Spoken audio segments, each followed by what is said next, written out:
I came to my son-in-law's house for Thanksgiving dinner, bringing a pie, as always, for the family I had created myself. There were 30 people sitting at the table. Laughter, toasts, unfamiliar faces in my home. And he, with a fake smile. "There's no place for you here?" The betrayal hit me like a knife. I didn't argue. I just whispered, "You have 30 days to leave the house I paid for. The consequences will change everything." Before we continue, please subscribe to the channel and write in the comments what time it is where you are now. The November cold bit through my jacket as I walked up the path to Alma's house, carrying the apple pie I'd baked that morning. Same recipe I'd used for 30 years. The windows glowed warm yellow, voices and laughter spilling out into the dark evening. I'd parked on the street because the driveway was packed. A Mercedes, 2 BMWs, a Tesla. Cars I didn't recognize. New landscaping lined the walkway. Japanese maples in ceramic pots, each one probably worth $300. The patio furniture looked expensive too, all teak and stainless steel. When had they gotten all this? Hosea opened the door before I could knock. His smile stretched wide across his face, but his eyes stayed flat. "Sorry, Neil, but we weren't counting on you. The table's full, 30 people, and there's no room for you." The words came out casual, almost cheerful, like he was commenting on the weather. I stood there with the pie in my hands, my mouth half open.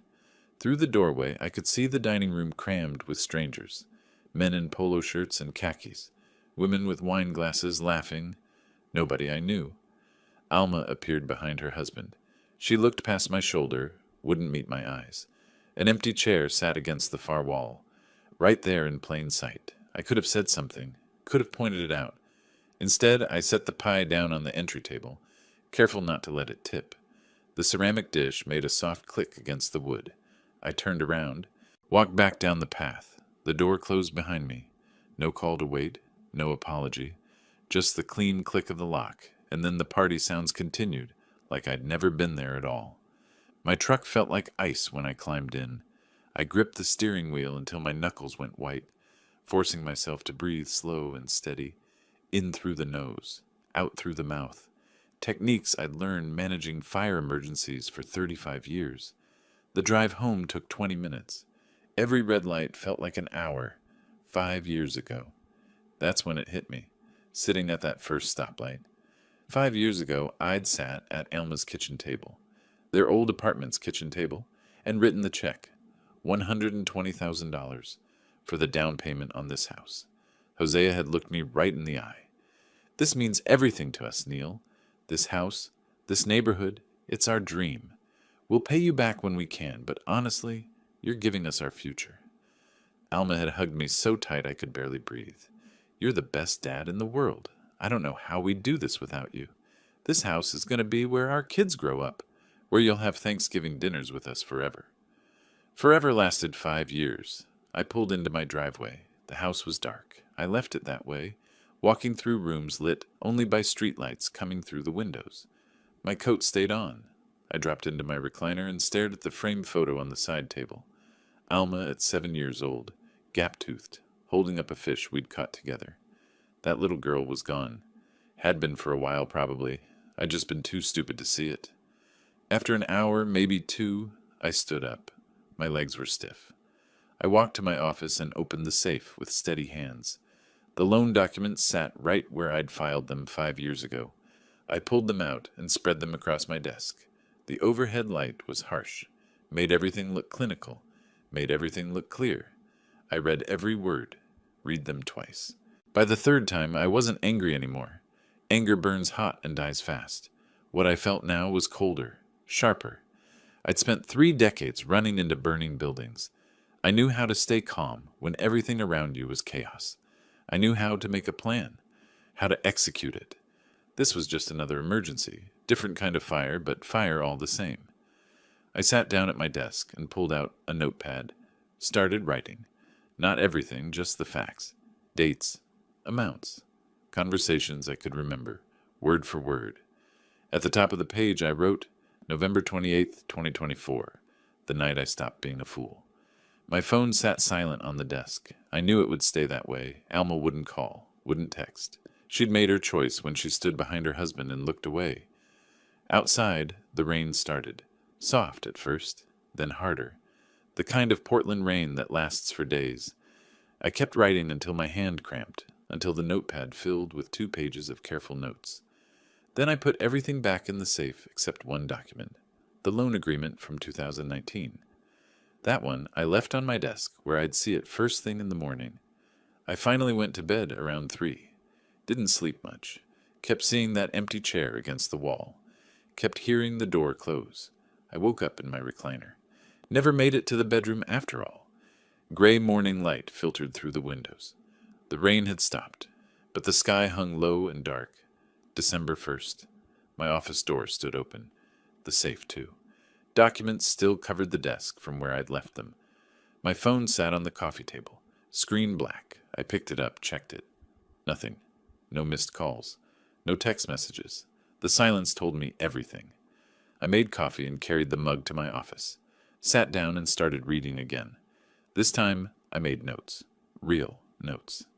The loan agreement was 2 pages, printed on Hosea's home computer 5 years ago. The language was vague. Deliberately so, I realize now. Loan amount, $120,000. Repayment terms, per mutual family agreement, to be determined based on financial circumstances and goodwill between parties. Goodwill? I almost laughed. I pulled out my phone and scrolled back through old messages. Found the ones from 2019. Hosea's texts about how grateful they were, how they'd never forget. Alma's messages with heart emojis and promises about family dinners. Then I checked recent months. The texts got shorter, more distant. Alma stopped asking about my week. Started just sending information. Running late. Can't make it Sunday. Talk later. I made a timeline. Put everything in order. The loan, the promises, the gradual pullback. Thanksgiving wasn't sudden. It was just the first time they'd said it out loud. By mid-December, I had an appointment with Richard Tomlin. He practiced family law downtown, came recommended by another retired fire chief who'd been through a divorce. His office was on the 9th floor of a glass building near the courthouse, parking garage underneath. Tomlin was maybe 50, silver at his temples, reading glasses that he kept pushing up his nose. He read through my documents for 20 minutes without speaking. I sat across from him and watched the rain streak down the windows. "This agreement is deliberately vague," he finally said. "Repaid per mutual family agreement. That's not a payment schedule. It's wishful thinking. But that vagueness cuts both ways. They can't prove it was a gift any more than you can prove it was a loan. Oregon courts look at intent and circumstances. Did you expect repayment?" "I expected respect," I said. "I expected a place at the table I helped buy. Does that count?" He looked at me for a long moment. "In Oregon property law? Maybe. But be warned, Mr. Butler. Win or lose in court, you're going to lose your daughter. Are you prepared for that?" I thought about Thanksgiving, about the door closing, about 5 weeks of silence. I already lost her. I just didn't realize it until she closed the door in my face. Tomlin nodded slowly, set the documents down. "Then let me explain what we can do." I drove past Alma's house 3 times over the next 2 weeks. Never stopped, never slowed down too much. Just observed. The expensive cars stayed in the driveway. New outdoor Christmas lights hung from the gutters, the kind that cost a fortune, all synchronized and color-changing. A new patio heater sat on the deck. Through the windows I could see a massive television that hadn't been there in October. They were spending money like they had it, to burn. My money, probably. Or money they'd borrowed, thinking they'd never have to explain where the down payment came from. I kept notes. Dates, times, observations. Not because Tomlin asked me to. Because that's what you do when you're building a case. When you're gathering evidence. When you're preparing for the moment everything changes. Christmas came and went. My phone stayed quiet. I spent the day alone, which wasn't new. What was new was the notebook I kept adding to. The way I'd started seeing everything clearly instead of through the fog of hope I'd been living in. New Year's Eve, I was sitting at my kitchen table with my notes spread out in front of me, calculating interest on $120,000 over 5 years when my phone buzzed. Alma. First message in 5 weeks. "Happy New Year, Dad." 4 words. No explanation, no apology, no acknowledgement that anything had happened. Just 4 words, probably sent to her whole contact list. I stared at it for a full minute. Then I typed back, "Happy New Year, Alma." I didn't add anything else. Didn't need to. I spoke to the empty kitchen instead. This is the last one where you get to pretend everything's fine. On January 2nd, I called Tomlin's office and told them I was ready to move forward. They scheduled me for the following week. Official engagement, formal retainer, case filing, all of it. I hung up and looked around my house. Everything here I'd paid for with my own work. 35 years climbing ladders, running into smoke, making split-second decisions that kept people alive. I'd earned every dollar, spent it carefully, saved it thoughtfully, given it generously when my daughter needed it, and she'd close the door in my face. Outside, the rain started again. I watched it fall and felt nothing but cold certainty. This wasn't about the money anymore. Maybe it never had been. This was about respect, about dignity, about refusing to disappear quietly just because it was more convenient for everyone else. I pulled out the loan document one more time, read Hosea's signature, Alma's too, right there as a witness. They'd signed this thinking I'd never ask for it back, thinking I'd just accept whatever scraps of attention they felt like giving me, thinking I was old and tired and done. They were wrong. Christmas morning came gray and quiet. I sat in my living room with coffee, watching snow dust the street outside. My phone buzzed once around 10. Alma. "Merry Christmas, Dad." 3 words. No photo of grandkids I didn't have. No invitation I wasn't getting. Just 3 words. I stared at the screen for a full minute. Then I typed back, "Merry Christmas." 2 words, even less than hers. That's what we'd become. Strangers trading empty greetings. I set the phone down and picked up the composition book. Pages of notes now, dates, observations, calculations. Christmas was just another day to add to the timeline.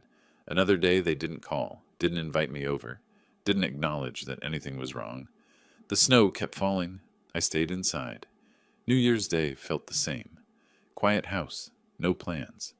I spent the morning looking at Richard Tomlin's business card, turning it over in my fingers. On January 2nd, I drove downtown to his office.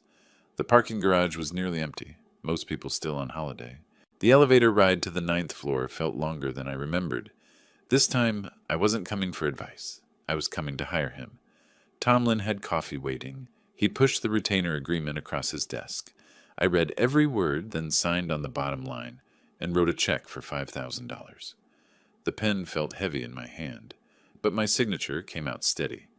"First, we send a formal demand letter," he explained, sliding a yellow legal pad toward himself and making notes. "We'll claim either full debt repayment of $120,000 plus interest, which brings it to about $145, or recognition of co-ownership at roughly 40% equity stake. If they refuse both options, we file a lawsuit for partition and sale or equitable interest determination." He looked up at me over his reading glasses. "This will take months, maybe a year, and it will be painful for everyone involved." "The relationship is already destroyed," I said. "I'm just recovering what belongs to me." He nodded slowly, wrote something else on his pad. "I'll start drafting the demand letter this week." Mid-January, Tomlin arranged for an independent appraiser to evaluate the house. I didn't go, couldn't risk being seen there, but waited at home for the report. It came a week later, delivered to my mailbox in a manila envelope. I spread it across my kitchen table. 20 pages of detailed analysis, photos, comparables. The number that mattered was on page 3. Current market value $380,000. They'd bought it in 2019 for $320. With the remaining mortgage balance of $180, the net equity was $200,000. I got out my calculator, started working through the numbers. My $120,000 represented 60% of their original down payment and closing costs. Even accounting for 5 years of mortgage payments on their end, my contribution should give me a significant stake. Maybe 35, 40% of the current equity. That could mean $70,000, $80,000 if the house were sold. But it wasn't about the money anymore. It was about making them acknowledge what they'd taken. Late January, I called Tom Chen, a realtor I'd known from the fire department. He'd helped me buy this house years back, stayed in touch after I retired. We met for coffee at a place near his office. "I need a favor," I said after we'd caught up on department gossip. You have access to public mortgage records, right? He pulled out his laptop. Sure, what property? I gave him the address, watched his fingers move across the keyboard, watched the screen populate with information. Here's something interesting. He turned the laptop so I could see. They refinanced last February, took out an additional $60,000 in equity. See these numbers? They went from owing 140 to 180. Cash out, refinance. They probably used it for that renovation you mentioned. New kitchen, new deck, fancy furniture. My jaw tightened. I kept my voice level. So they could access equity for granite countertops, but not to pay back the man who bought them the house in the first place? Tom looked at me, picked up on something in my tone. Everything okay, Neil? Everything's fine, just gathering information. I drove home and added the refinancing details to my composition book. Then I called Tomlin. I just found out they refinanced a year ago, I told him. Pulled out $60,000. While not telling me anything because they won't even talk to me, they were accessing my equity for their upgrades. Silence on the other end. Then, this actually helps us. It shows they had the ability to access equity, but chose not to repay you. It demonstrates intent to deprive you of what's rightfully yours. I'll include this in the demand letter. It strengthens our position considerably. That night, I sat in my office with everything spread before me. Wire transfers from 2019, the vague loan agreement with Hosea's signature, appraisal reports, refinancing records from Tom's search, 2 months of documentation, 2 months of being methodical, patient, observant. Now it was time to strike. I called Tomlin the next morning. Prepare the demand letter. Send it certified mail. I want them to have to sign for it. You're certain? The observation phase is over. Time for the first move. Tomlin called me early February. The letter's going out today. Certified mail. They'll have it in 3 business days. I marked it on my calendar. February 5th, the letter goes out. February 8th, they sign for it. February 9th at the latest. I waited. On the 8th, my phone rang at 2 in the afternoon. Alma's name on the screen. I let it ring 4 times before answering. Dad! Her voice came out shaky on the edge of tears. What is this? What is this letter? It's exactly what it says, a demand for repayment or recognition of ownership. You can't be serious. You're taking us to court? Over money you gave us as a gift? I gave you a loan, with a signed agreement, that you've ignored for 5 years. We haven't ignored it. We needed time. We were going to pay you back eventually. You know we were. Her voice rose, desperate. How can you do this? I'm your daughter. I thought about Thanksgiving, the door closing, 5 weeks of silence, the empty chair I could see through the doorway. Then maybe you should have treated me like your father. She started crying. Real tears or performed ones, I couldn't tell any more. Please don't do this. We can work something out. Just drop the lawyer. Let's handle this as a family. We tried handling it as a family. You closed the door in my face. That was... She stopped, started again. That was Hosea's decision. I wanted you there. I did. But you didn't say anything. You stood behind him and looked away. Silence. Then, please, Dad, give us a chance to make this right. The letter gives you exactly that. 30 days to respond. Either pay what you owe or acknowledge co-ownership. Those are your options. She hung up without saying anything else. 2 hours later, another call. I didn't recognize the number, let it go to voicemail. Pulled it up a minute later, Hosea's voice tight and angry. You made a big mistake, old man. Coming after us like this? After everything we've done for you? You think you can just lawyer up and take our house? Think again. We've got our own attorney now, and he's going to tear your case apart. You gave us that money as a gift. Everyone knows it. And when we're done, you won't have a relationship with your daughter or a single dollar to show for this stunt. Call off your lawyer, or you're going to regret this. I saved the voicemail, sent it to Tomlin with a text. Exhibit A. He called me 10 minutes later. Well, that was impressively stupid of him. Threatening voicemails don't play well in court. How are you holding up? Fine.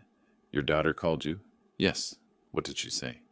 She cried, said we should handle it as a family, that it was her husband's decision to exclude me from Thanksgiving, not hers. And I told her the letter gives them 30 days, balls in their court. Tomlin was quiet for a moment. You're doing well, Neil. Better than most people in your situation. This gets harder before it gets easier. I know. A week later, the response came. Not from Alma or Hosea directly, from their attorney. Marcus Gray, according to the letterhead. Big firm downtown, 3 partners, aggressive reputation. I read the letter twice, then called Tomlin. Let me guess, he said. Lots of aggressive language. Claims that it was obviously a gift. Threats about frivolous litigation. How'd you know? Because Marcus Gray is predictable. He goes for intimidation first. What exactly does it say? I read sections aloud. Your client's baseless and vindictive claim, no legitimate expectation of repayment, attempting to extort money from his own daughter. If you proceed with litigation, we will pursue sanctions and attorney's fees. This frivolous action will be met with the full force of our legal team. Standard bluster, Tomlin said. Notice they don't actually address the substance. They don't explain the written agreement. Don't explain the refinancing. They just attack your character and make threats. That tells me they're worried. So what's next? We file the lawsuit, partition action claiming co-ownership and requesting court-ordered sale or buyout. I'll have it ready by end of week. That Friday, Tomlin emailed me the draft complaint. 22 pages. Every detail we'd gathered. Wire transfer records. The signed agreement. Appraisal showing current value. Evidence of the refinancing. A timeline of their increasing distance from me. Hosea's threatening voicemail submitted as evidence of his character and credibility. I read it 3 times. Each time, I felt the same cold certainty I'd felt back in November when I opened my safe. This was right. Not easy. Not pleasant. But right.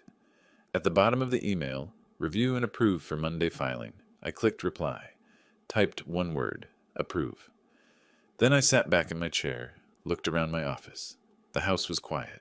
Had been for months. Would stay that way probably. But at least now I wasn't being quiet about it. Tomlin called Monday morning. It's done. Case number 25M CV03847. Filed in Multnomah County Circuit Court. Butler versus Butler and Butler. Hearing my daughter's name twice in a case caption, once as mine, once as my opponent, hit harder than I expected, but I kept my voice level. The preliminary hearing is set for April 15th. We have 6 weeks to build our case, and they'll spend that time trying to tear you down. Let them try, I said. I've spent 35 years running into burning buildings. I'm not afraid of Marcus Gray. But I wasn't going to wait passively either. I called Jake Chen, a former colleague from the fire department, who'd moved into loan processing at a regional bank. We met for coffee at a diner out near Gresham, away from downtown where we might run into people we knew. Neil, I can't access actual credit reports. That's illegal without consent, he said after I explained what I needed. But court judgments, liens, property records, those are public. If someone's been sued or has penalties against them, I can find that. Hypothetically, I said, if you were looking at someone with a mortgage, what other debt would show up in public records? He gave me a knowing look. Judgments from collection agencies, vehicle loans filed with the DMV, tax liens, anything that went through the courts. 2 days later, my phone buzzed. Jake, found some things. Can we talk? We met again at the same diner. He spread printouts across the table between our coffee mugs. Your hypothetical person has a judgment against him from Capital One Collections. $35,000 filed 8 months ago. Also a vehicle loan through Chase for $48,000, secured last March. That's a lot of debt to carry alongside a mortgage. I studied the numbers, added them mentally to their $2,400 monthly mortgage payment. Interesting, especially for someone who claims they can't afford to repay a family loan. Jake folded up the papers and slid them across to me. Didn't ask any more questions. The following week, I spent 3 hours at the Multnomah County Clerk's office, going through public records on the house. Found the refinancing documents from a year ago. Started reading line by line. Buried in the paperwork, 2 notices of civil penalties from the Oregon Division of Financial Regulation, both against Hosea. Both for material misrepresentation of income during loan application process. $500 each. Small fines. Large implications. I photographed every page with my phone. Tomlin would want to see this. Hosea hadn't just been irresponsible with money. He'd committed fraud to get better loan terms. It established a pattern, made his credibility questionable. Mid-March, Tomlin called with a warning. Gray filed discovery requests. He wants your medical records, particularly mental health. He's also deposing people who know you and Alma. He's building a narrative. Lonely widower, estranged from his daughter, using the legal system to force his way back into her life. I expected this, I said. What do we do? Get ahead of it. Voluntary psychiatric evaluation from an independent expert. Get a clean report before Gray can paint you as unstable. I scheduled an appointment with Dr. Rebecca Foster, a forensic psychiatrist who did legal evaluations. Her office was in a medical building near OHSU, neutral territory. The session lasted 2 hours. Mr. Butler, these questions may seem personal, but I need to assess your emotional state and decision-making capacity. When you decided to pursue legal action against your daughter, what was your primary motivation? Justice, I said. I contributed $120,000 toward their house. They excluded me from their lives and refused to acknowledge that contribution. I'm not trying to punish anyone. I'm recovering what belongs to me. Do you feel this decision was made in anger or grief? Neither. It was made after 2 months of careful consideration. I am a retired fire chief. I don't make impulsive decisions, especially important ones. She asked about my wife, about loneliness, about whether I felt Alma owed me attention or affection. I answered everything honestly, without defensiveness.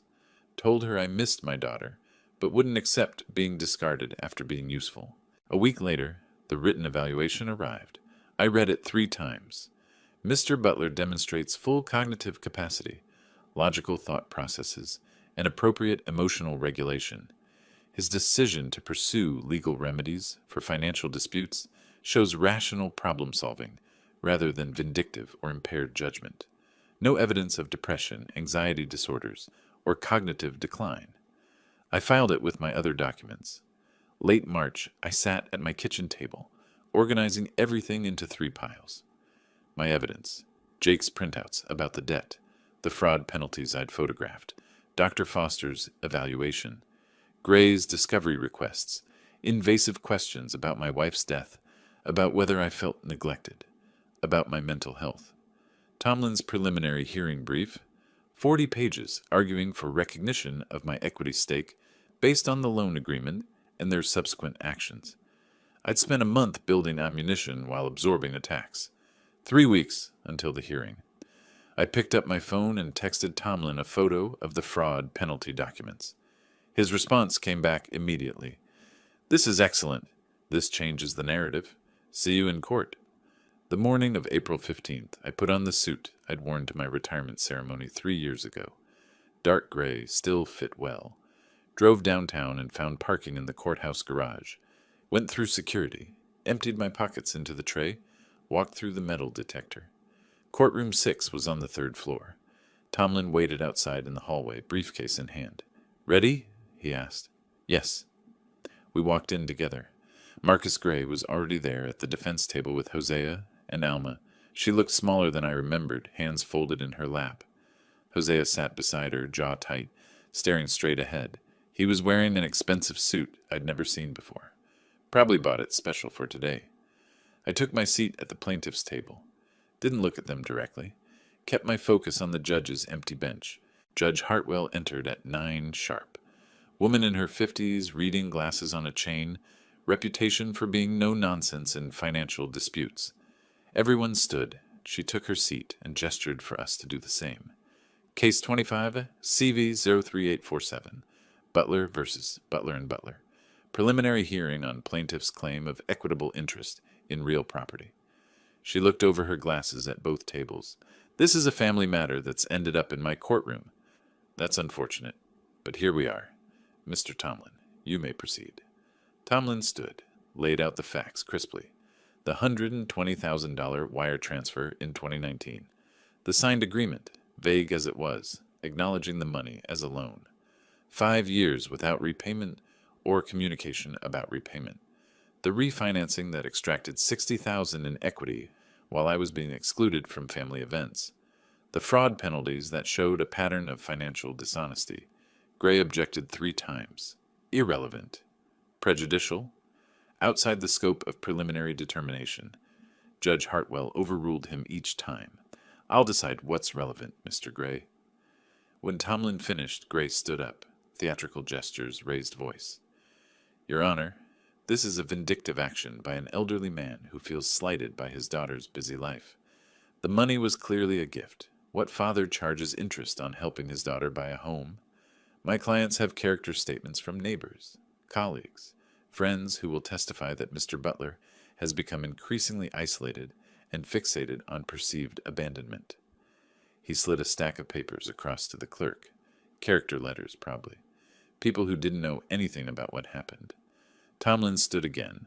Your Honor, we have a psychiatric evaluation conducted by Dr. Rebecca Foster, a court-recognized forensic expert, showing Mr. Butler is fully competent and his actions are rational, not emotional. We also have documentation that the defendants accessed significant equity through refinancing but made no effort to repay the plaintiff, despite the written agreement. Judge Hartwell spent 10 minutes reading through documents. The courtroom stayed silent. I could hear Alma breathing from the table behind me. Fast, shallow. Finally, Hartwell looked up. Here's what I see. There's a written agreement, however vague.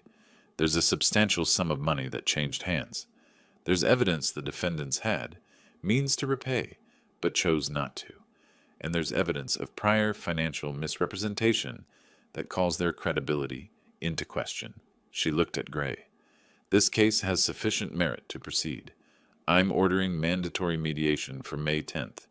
If you can't resolve this between yourselves, we'll schedule a full trial. The gavel came down. Gray started to speak. Your Honor, we object. You can object at trial, Mr. Gray. We're done here. We stood. The judge left. I turned toward the door. That's when I saw Hosea walking toward me, Gray trying to grab his arm. You think you've won something, old man? Hosea said, voice low but sharp. You're destroying your own family for money. Alma's never going to forgive you for this. I looked at him directly for the first time. I'm not doing this for forgiveness. I'm doing it for what's right. Tomlin stepped between us. Mr. Butler, that's enough. Mr. Gray, control your client. We left through the elevator, didn't speak until we were outside the courthouse. That went well, Tomlin said. Better than I expected. Hartwell saw through Gray's performance. The fraud penalties helped. What happens at mediation? We sit in a room with a neutral mediator and try to reach a settlement. They'll probably offer something, maybe 40, 50,000, hoping you'll go away. Question is, will you take it? I'll consider whatever's fair, I said, but I won't accept being dismissed. That evening, my phone buzzed. Alma, text message. Please stop this. We can work it out. Don't let it go to mediation. Let's just talk, the three of us. I set the phone face down on the table, stared at it for a full minute, then picked it up and typed, I'll see you at mediation, May 10th. An hour later, Tomlin called. Just got word from Gray's office. They want to know our bottom line before mediation. They're nervous. Good, I said. Let them be nervous. I hung up and pulled out my files again, started reviewing everything for the next round. The weeks between the hearing and mediation crawled by. I spent them preparing with Tomlin, reviewing every document one more time. Early May arrived. The mediation was scheduled for the 10th. I drove downtown to a professional building near Pioneer Courthouse Square. The mediation office was on the 4th floor, deliberately neutral space, beige walls, generic landscape paintings, conference table with 8 chairs. Patricia Chen, the court-appointed mediator, greeted everyone at the door. Woman in her 60s, gray hair pulled back, calm face that suggested she'd seen every family dispute imaginable. She gestured us to the table. I sat on one side with Tomlin. Across from us, Alma and Hosea took their seats with Marcus Gray. Alma's face looked puffy, swollen, like she'd been crying for days. Hosea sat rigid, jaw clenched tight. Gray appeared confident, almost smug. Patricia opened with standard procedural explanation. Thank you all for coming. Mediation is voluntary and confidential. My role is to help you find common ground. She turned to me first. Mr. Butler, let's start with you. What would constitute acceptable resolution from your perspective? I'd prepared my answer, rehearsed it, Full repayment of my $120,000 contribution, plus 5 years of reasonable interest at 3%. Total $145,000. Alternatively, recognition of my 40% ownership stake in the property with immediate sale and proportional division of proceeds. Patricia wrote this down without expression. Across the table, Alma's face crumpled. Hosea leaned forward. That's not a negotiation. That's a demand. I looked at him directly. You demanded I leave your doorstep on Thanksgiving. Consider this my counter-demand. Patricia called for a brief caucus. Gray took Hosea and Alma to a side room. They were gone 20 minutes. When they came back, Gray was smiling. After careful consideration, my clients are prepared to offer a compromise that demonstrates their good faith. They'll pay Mr. Butler $30,000 over 5 years, $500 per month. Given their financial constraints and family obligations, this represents a genuine effort to address his concerns. Patricia turned to me. Mr. Butler, your response? I didn't even look at Tomlin. No, that's 25% of what I'm owed, stretched over 5 years with no interest and no guarantee of payment. It's an insult. Gray's theatrical voice rose. Mr. Butler, you're being unreasonable. My clients are offering what they can afford. They could afford to refinance and pull out $60,000 for granite countertops and hardwood floors. They can afford a luxury SUV with a $48,000 loan. Don't tell me they can't afford to repay what they actually owe. Alma suddenly spoke up. Her voice shook. You're destroying our family. You're willing to take everything from us. Our home, our security, our future, just because you felt excluded from one dinner? One Thanksgiving dinner and you're trying to ruin our lives? What kind of father does that to his own daughter? Something broke in me. Not into rage, into hard truth. I raised my voice for the first time in 8 months. I'm destroying the family? I stood on your doorstep while 30 strangers ate dinner in the house I bought you. You closed the door in my face, Alma. You and Hosea made the choice to exclude me from your lives. I'm not punishing you. I'm refusing to let you steal from me. There's a difference. The room went silent. Even Gray looked uncertain. Patricia called for another break, met with each side separately. When she returned to the main room, her expression was grim. I've met with both parties separately, and I've explored multiple potential compromises. I don't see a path to agreement here. The positions are too far apart, and frankly, there's too much emotional damage for productive negotiation. I'm formally ending this mediation as unsuccessful. We gathered our things. Tomlin and I left first. In the parking garage, he was blunt. We're going to trial. Judge Hartwell will set the date when she receives the mediator's report. Probably July. Are you ready for this? Full trial means multiple days. Witnesses. Cross-examination. It gets intense. I've been ready since November, I said. Let's finish this. The next month passed in preparation. Tomlin filed more motions. Gray filed counters. The trial date came through. July 7th. Mid-June, I was home reviewing witness lists when my phone rang. Sandra, my sister, calling from Seattle, where she taught high school English. Neil, it's Sandra. I saw Alma's Facebook post about the lawsuit. She's painting herself as the victim, asking for prayers and support. I want you to know, I'm on your side. I was there in 2019 when you gave them that money. I remember Hosea promising to pay you back once we get on our feet. Those were his exact words. If you need me to testify, I will. Something shifted in my chest. Relief, maybe. Or just the feeling of not being completely alone in this fight. Sandra, they're going to come after you. Alma will call, try to make you feel guilty for taking my side against your niece. Her voice was steel. Let them try. I raised Alma alongside you after Mom died. I know what loyalty means, even if she's forgotten. I'll be there when you need me. After we hung up, I called Tomlin. Add Sandra Butler to the witness list. She was there when the loan was made. She heard Hosea's promises. That's perfect, he said, corroborating testimony from a family member who was physically present. Gray can't dismiss that. July 7th arrived hot and clear. I put on my suit and drove downtown early. Found parking, went through courthouse security, took the elevator up. Courtroom 6 again. Same room as the preliminary hearing, but this felt different. Final. The judge's bench looked higher. The gallery had a few people I didn't recognize. Law students, maybe, or court watchers. Tomlin was already there, organizing files on our table. Across the aisle, Gray was doing the same. Hosea sat beside him, looking pale. Alma wasn't there yet. She came in 5 minutes before 9, walked past me without looking, sat down next to her husband. Judge Hartwell entered. We stood. She took her seat and reviewed her notes for a moment before looking up. Case 25, a CV 03847. Butler versus Butler and Butler. We're here for trial on plaintiff's claim of equitable interest. Mr. Tomlin, call your first witness. Tomlin presented the documentary evidence first. Wire transfer records showing the $120,000 going to Hosea and Alma's account. The signed loan agreement. The refinancing paperwork. The fraud penalties from the state. Every piece of paper I'd gathered over 8 months.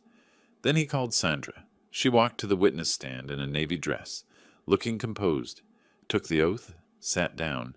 Tomlin's questions were straightforward. Ms. Butler, were you present when your brother provided the funds for the house purchase? Yes. I was at his kitchen table in June 2019 when he wrote the check. Did you hear any conversation about repayment? Hosea said, "We'll pay you back once we get on our feet." Those were his exact words. Was there any indication this was intended as a gift? None. Neil specifically said he wanted it documented as a loan. Hosea agreed and said he'd type up something formal. Gray cross-examined her, tried to suggest she was biased. Sandra didn't flinch. I'm telling the truth. I don't care if it's uncomfortable. After Sandra stepped down, Tomlin called me. I walked to the stand, got sworn in, took my seat. The questions covered everything. The loan, the Thanksgiving rejection, my decision to pursue legal action, my attempts to maintain the relationship. Gray's cross-examination was aggressive. Isn't it true you're doing this because you're angry at being excluded from one family dinner? No, I'm doing this because they took my money and refused to acknowledge the obligation. You expect us to believe a father would sue his own daughter over money? I expect you to believe a man would pursue justice when he's been stolen from. Then Gray called Hosea. That's when everything shifted. Hosea took the stand, looking defiant. Gray walked him through their version, how the money was a gift, how they'd always planned to help me in my old age as repayment, how I was overreacting to a simple misunderstanding about Thanksgiving. Then Tomlin stood for cross-examination. Mr. Butler, Hosea, to avoid confusion, you testified this was a gift, but you signed a document calling it a loan, correct? It was just paperwork for Neil's records. Paperwork you drafted yourself, acknowledging debt? It was informal, family stuff. Did you tell the mortgage company about this $120,000 gift when you applied for your original loan? Hosea hesitated. I don't remember. You don't remember telling them where your down payment came from? They didn't ask for specifics. Tomlin pulled out a document. Your loan application from 2019. Line 17 asks, source of down payment. You wrote, savings and sale of previous property. You didn't mention a gift or loan from your father-in-law, did you? Hosea's face went red. It was essentially our savings because we knew he'd given it to us. So you misrepresented the source of funds to secure better loan terms? Gray objected. Judge Hartwell overruled. Tomlin pressed harder. And when you refinanced last year, pulling out $60,000 in equity built partly from Neil's contribution, did you contact him about repayment then? We planned to eventually. Eventually? While buying a $48,000 SUV? We needed transportation. You needed transportation, but you didn't need to repay your debt? No answer. Hosea just stared at his hands. Judge Hartwell called for a recess. Said she needed 2 weeks to review all the evidence and testimony. We'd reconvene for her ruling on July 21st. I left the courthouse and drove home. That evening, my phone buzzed. Unknown number. Text message. You think you won something today? Wait until the judge rules against you. Then you'll see what happens to people who try to destroy families. Remember, we know where you live. I screenshot it, forwarded it to Tomlin with a note. Evidence of character. Then blocked the number. Went back to my notes. 2 weeks until we'd know the outcome. But after watching Hosea on the stand, after hearing his own words trap him, I felt something I hadn't felt in months. Certainty. The 2 weeks between testimony and verdict felt longer than the entire 9 months before it. I stayed home mostly, waiting. Then Tomlin called, voice urgent. Hosea just tried to list the house for sale. He contacted a realtor this morning, wants a quick cash sale before the verdict. He's trying to liquidate and disappear with the money. I felt cold anger spike through me. Can he do that? Legally? Not anymore. I filed an emergency motion for a preliminary injunction this afternoon. Judge Hartwell granted it within 2 hours. There's now a legal hold on the property. No sale, no refinancing, no transfer without court approval. The realtor's been notified. If Hosea tries to proceed, he'll be in contempt of court. I thanked him and hung up. Sat there thinking about Hosea scrambling, desperate, trying to hide what he'd already stolen. The thought gave me no pleasure. 3 days later, on a Thursday afternoon, someone knocked on my front door. I opened it. Hosea stood there, alone. No Alma, no Marcus Gray. He looked broken, unshaven, shirt wrinkled like he'd slept in it. Eyes red from exhaustion or tears or both.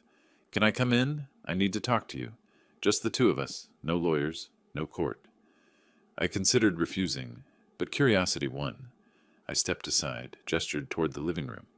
We sat. The silence stretched out, uncomfortable, heavy. Finally he spoke.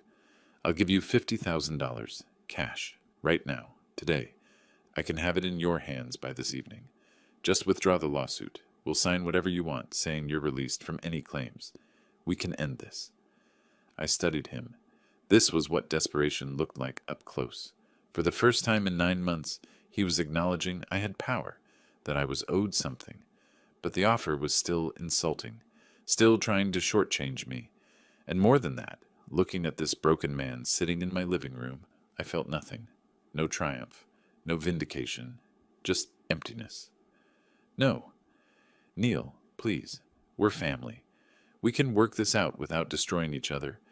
If I take $50,000 and walk away, nothing changes. You still believe you can treat people like they're disposable and negotiate your way out when there are consequences. The court will decide what I'm owed, and you'll pay it. That's how this ends. His face hardened. You're really going to take everything from us. The house, our savings, everything we've built. You took my dignity.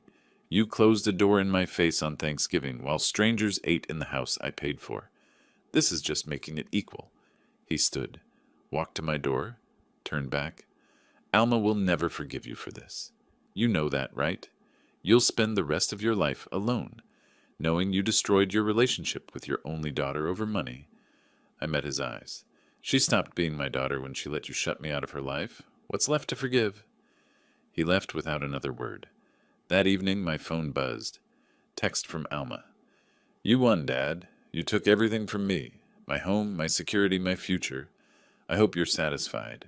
I hope it was worth losing your daughter forever. I stared at the message for a long time. Could have responded with anger, with all the justifications I'd built up over 9 months, with the hurt I'd carried since November. Instead, I deleted it, didn't reply. There was nothing left to say. The relationship had ended on Thanksgiving. This was just the paperwork. 2 days later, Judge Hartwell issued her written ruling. Tomlin called to read it to me.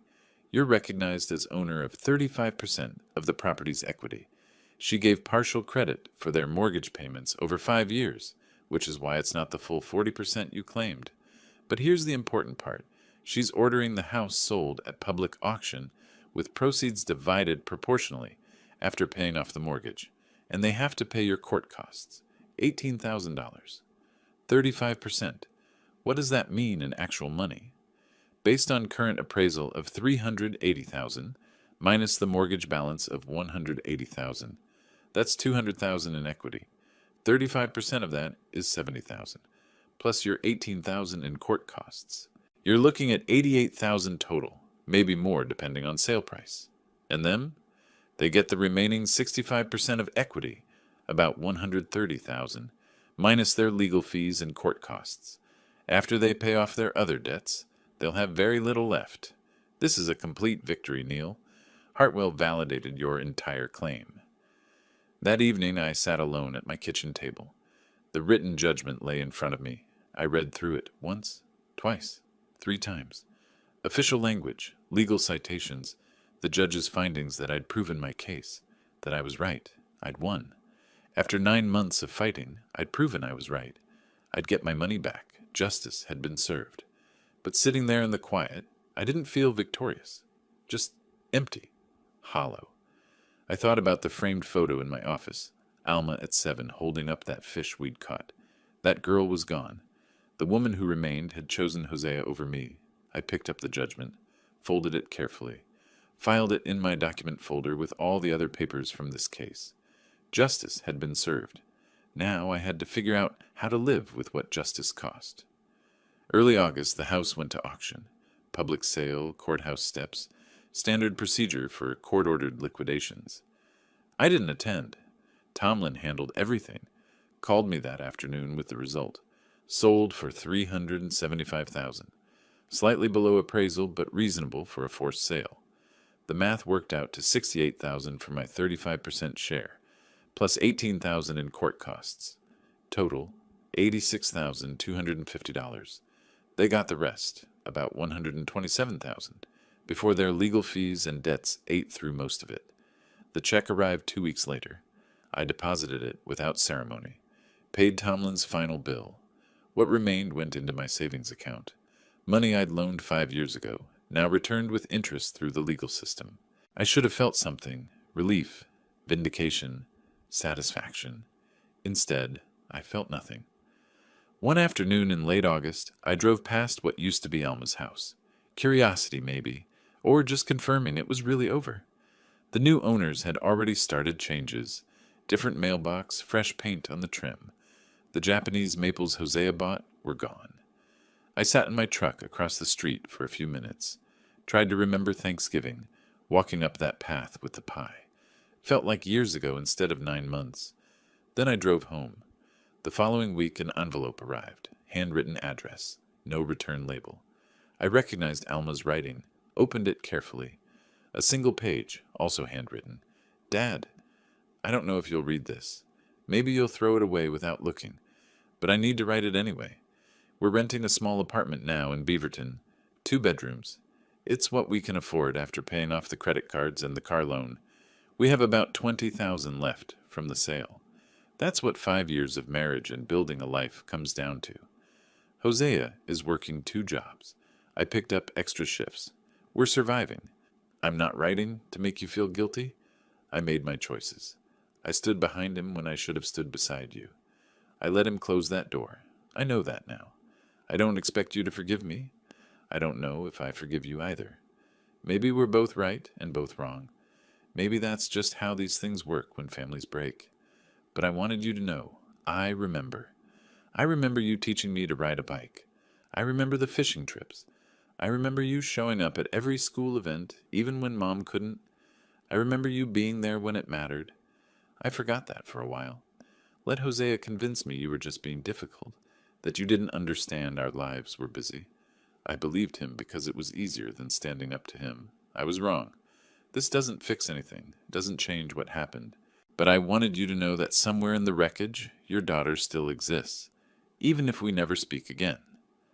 Alma, I read it 3 times, sat with it for an hour. She wasn't apologizing, not really.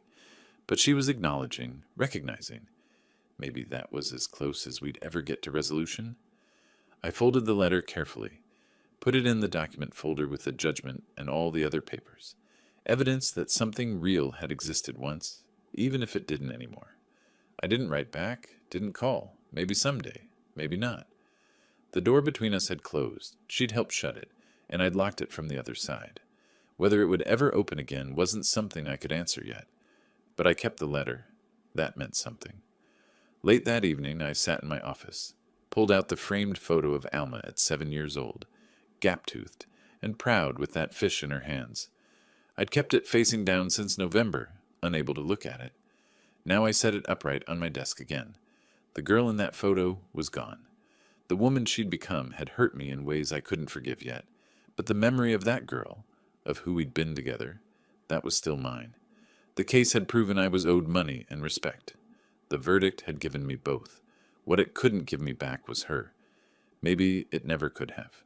Maybe the relationship had been dying for years, and Thanksgiving just made it visible. I'd chosen justice over family, made the calculation that self-respect mattered more than reconciliation. Most people would say I was wrong, that you don't sue your own daughter. That money isn't worth losing your only child. They might be right, but they didn't stand on that doorstep, didn't watch 30 strangers occupy the space that should have been mine, didn't spend 5 years being taken for granted. I'd made the only choice I could live with, won the case, recovered my investment, proven my point, and lost my daughter in the process, though truthfully, I'd lost her long before I ever hired Tomlin. The photo stared back at me. 7-year-old Alma, frozen in time before everything got complicated, before Hosea, before the house, before Thanksgiving, when being her father was simple and clear and enough. I touched the frame gently. Then I stood up and turned off the office light, walked to my bedroom. Tomorrow would be the same as today. Quiet house, empty rooms, no phone calls from family I no longer had. But I could look at myself in the mirror, could sleep without the weight of being used and discarded, could wake up knowing I'd stood up for myself when it mattered most. Justice had cost me everything, but it had also given me back the one thing I'd lost on that November doorstep, my dignity. That would have to be enough. If you like this story, please like this video, subscribe to the channel, and share your impressions of this story in the comments. To listen to the next story, click on the box on the left. Thank you for watching.